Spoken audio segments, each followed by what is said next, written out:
अस्सलामुअलैकुम, आप देख रहे हैं के न्यूज़ चैनल।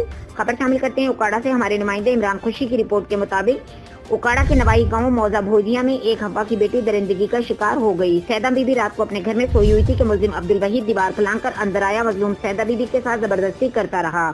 मुलजिम के पास पिस्टल भी था और इसने धमकी दी कि अगर आपने आवाज निकाली तो आपको जान से मार दूंगा। शोर मचाने की आवाज पर अहले खाना बेदार हो गए। मुलजिम भाग रहा था कि मुलजिम को पकड़ लिया गया और 15 पर कॉल करके थाना गुगेरा बंगला पुलिस को हवाले कर दिया गया।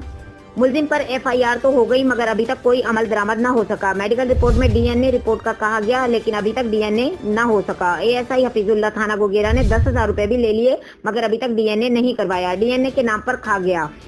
ASI हफीजुल्लाह मुलजिम के साथ साजबाज होकर 7 दिन बाद उल्टा क्रॉस वर्शन कर दिया और भारी रिश्वत मांग रहा है। मजलूमा की आला हुकाम DPO उकाड़ा वजीर आला उस्मान बुज़दार वजीर आज़म इमरान खान से अपील है कि हमें इंसाफ फराहम किया जाए। हम पर जो नाजायज क्रॉस वर्शन हुआ है इसको खत्म करके हमें इंसाफ दिलाया जाए।